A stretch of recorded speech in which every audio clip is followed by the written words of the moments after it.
you've got here is so different, and the skills and workmanship clearly shows. Thank you. Everyone, I mean, I would hate to be a judge. Yeah, me too.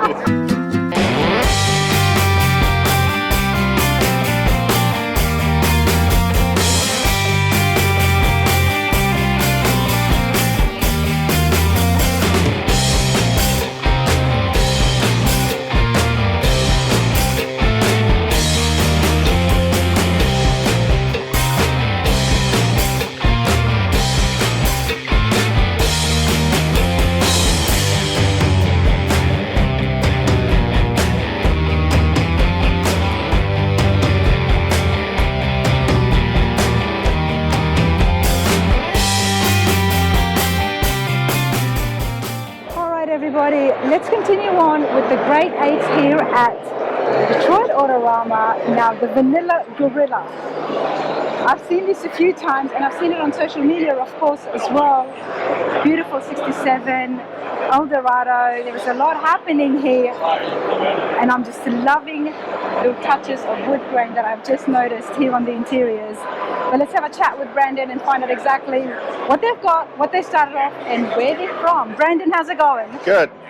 Congratulations. Thank you. Thank you very much. This is beautiful. This is absolutely beautiful. I've been watching it on Instagram and social media, so I'm so glad that I finally found you and the rest of the builders sitting by it finally. Yeah. Tell us a little bit about yourself. Where are you guys from? We're from Big Lake, Minnesota. Mike's Auto Restoration. Just kind of build classic cars, restorations, and every once in a while we do one of these cars. Every once in a while you pull out something like this. Yeah. The craftsmanship is amazing. 67 ElDorado. What kind of a restoration is this? Is this, we're trying to go back to the classic, or is it a resto mod? It's a bit of a resto mod. So this used to be a front wheel drive unibody car, and so we put a full chassis under it. Roadster Shop made a custom chassis for it. We shortened the wheelbase to match a CTSV, and then we shortened the body over 20 inches to match the new wheelbase. And in doing that, our goal was to correct the proportions of the original ElDorado, which was way long and kind of ugly. So we try to make it look like a muscle car version of what this car should have been. Originally, was it also a unibody? Yes. That's why they're so popular, and it's very hard to find the ElDorados. Yes. Because they were unibody classics. How did Mike, the owner, find this? Is it Mike the owner, or? Dave's the owner of the car. Mike owns the shop, but so the owner had the idea to do this car. So we basically started looking for an original car, and we found a running, driving ElDorado that was pretty local, and we just started cutting it up and making it into what it is now. Minnesota gets a little bit cold, I've heard. Oh yeah. Yeah. So how bad was the condition of the car? It wasn't too bad. A little bit of previous damage and some rust that we repaired, but for the most part it was just a lot of custom fabrication, changing all the body panels and making everything fit once we shortened it. The front end's shortened 13.5 inches about. So let's come over here to the front end. And let's start off here. Obviously, this is still reminding us of the ElDorado look that I picked up. Yep. But there's a little bit more happening in the grills. Yep. What have you done?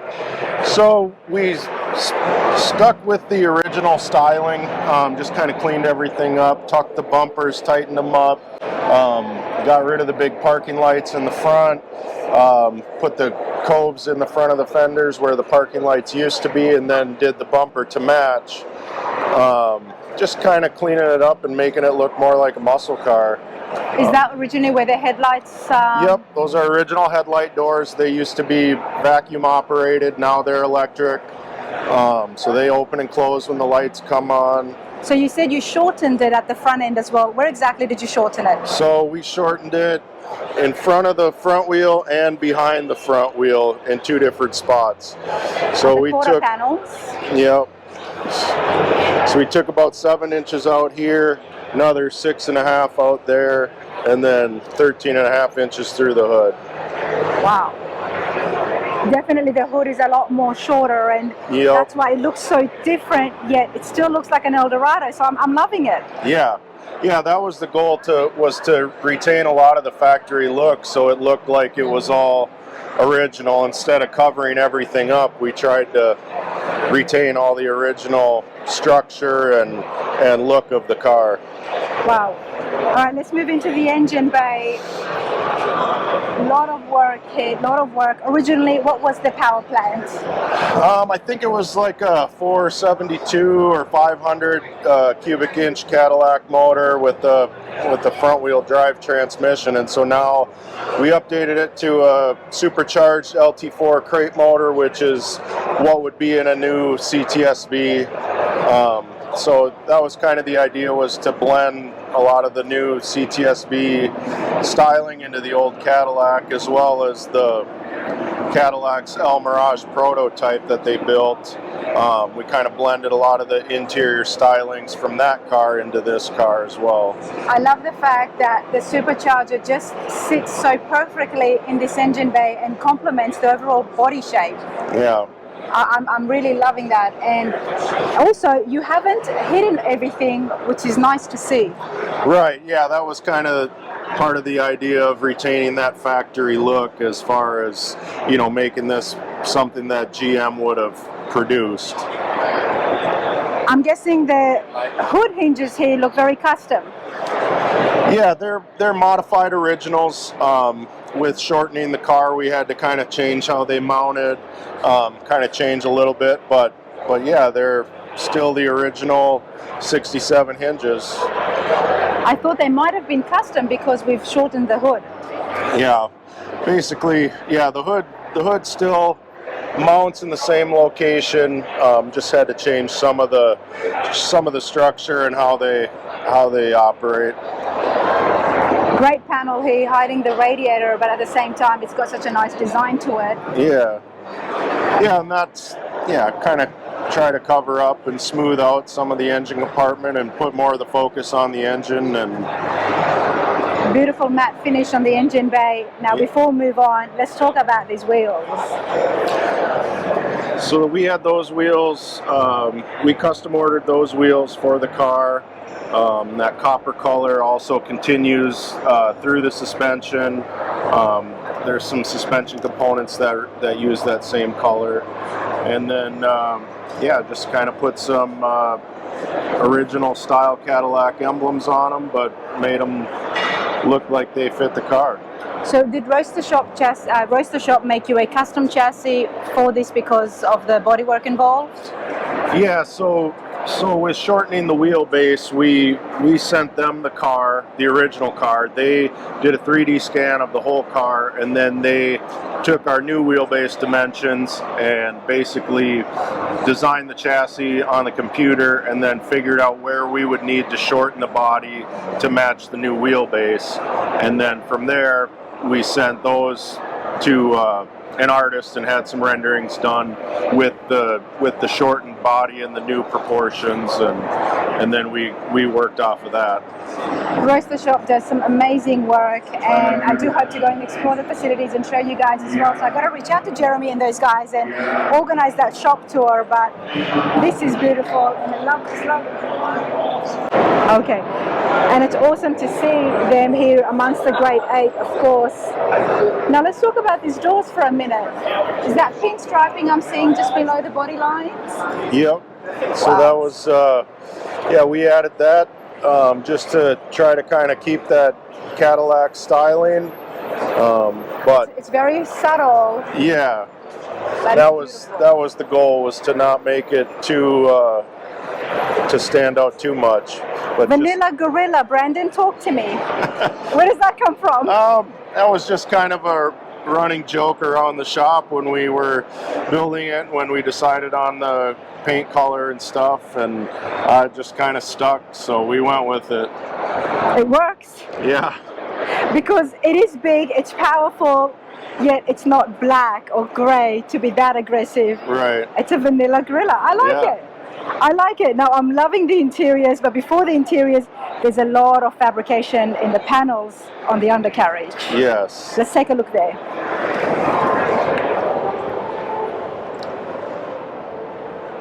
I was trying to see if we could see some of the transmission, but you've covered everything up so well. Yeah, we just tried to really clean up the underside of the car and just kind of make it nice and smooth, but still making everything accessible easily and being able to service the car, because the owner will be driving the car once we're done showing it. That's what I want to hear. Now, we've been looking at the grade 8s, everybody, and they're all so different. The competition is definitely right up there, but they're such different builds. So it's tough, and congratulations once again, but it's definitely tough because what you've got here is so different, and the skills and workmanship clearly shows.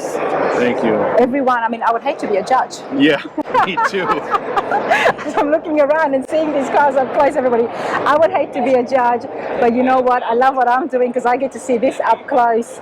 Loving the interiors, Brandon, especially the wood grain that started off here. Wow.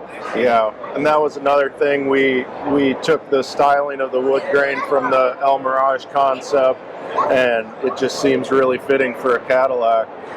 Even the headliner is made of wood inside, and then yeah, we just kind of carried those throughout the build.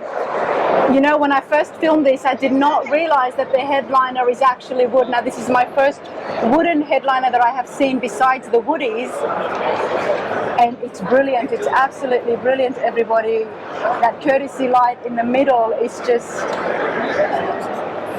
wow. Recovery Room in Nebraska did the interior on this one. They did a super nice job tying in all of our ideas and making it work. Before we move on, talk to me about the suitcases. Should I be worried that there's two suitcases sitting in the back like a James Bond movie?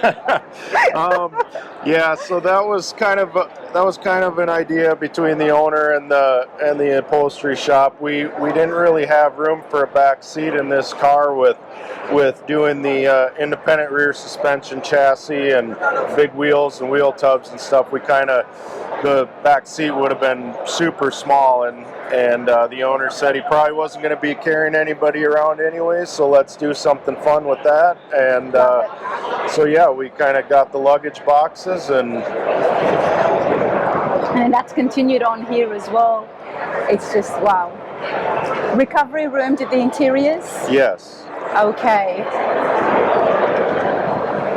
It feels like a Cadillac in here, and that's awesome. Yes, yeah, trying to keep that Cadillac style but have the modern muscle, and yeah, basically the idea was to make a luxury muscle car.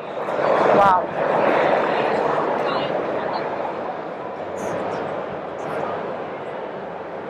This is brilliant. Now, you said big wheels, you've chopped the back. What size are we looking at here?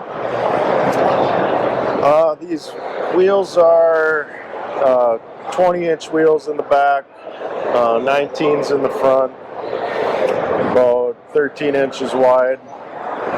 So definitely keeping that 650 horses stuck to the ground. 650 horsepower, everybody. I'm so glad to hear that this is going to get driven around. And the other thing that I really loved, and it brought a smile to my face, is the trunk. Check this out.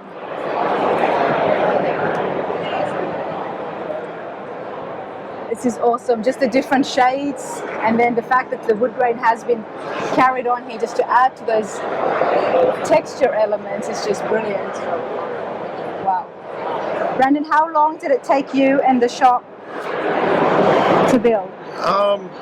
In total, from the time we got the original car till now, was right around 4 years. Wasn't constantly working on it, but we figure we probably have about 6,000 to 7,000 hours into this car. Absolutely, I can see that.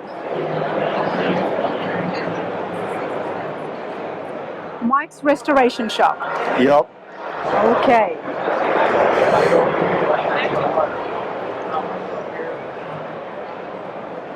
These body lines, did you make them or did they come? Those are factory body lines, those quarter panel shapes. Yeah, we just kind of finessed them into the new shape when we shortened the quarters and trying to make everything flow together good. There is a lot of work that goes into making a car of this caliber and competing here and being in the top grade 8, the top 8 best cars in the country. It's a huge honor, honestly. How was it like working on it? We can all sit here and say this is amazing, congratulations, but for 4 years. Yeah, it was definitely a challenge, trying to figure out how to make everything go together and how to keep the proportions right and just kind of refit everything. But you know, you just do one panel at a time, one piece at a time, and we made it through it, and it was a pretty fun build. Pretty fortunate to have customers that let us do stuff like this, where we can kind of go wild with our ideas and our imagination and make some cool stuff that nobody's ever seen before. So does that tell me that Dave was not so much involved in designing? He kind of let you guys have free reign? Yeah, he came up with the ideas for the car, for the shortening it, changing the proportions, and basically left it up to us to make it right and make it cool. Well, he was smart, because you guys know what you're doing, and you know what fits best and what doesn't. The tail lights, is that stock or custom? Those are original tail lights. They've been kind of cleaned up, tucked into the body. We got rid of all the rubber gaskets and extra moldings, just kind of smoothed everything out and made it all fit nice and tight like a new car. I could keep looking at this and so many things are going to just pop out to me, but hey, I appreciate this. Yeah, thank you. Good luck today, this afternoon. Yeah. It's beautiful, and whatever happens, that's one of the best 8 cars in the country, 2024. We're super proud and super excited. Thank you. Thank you.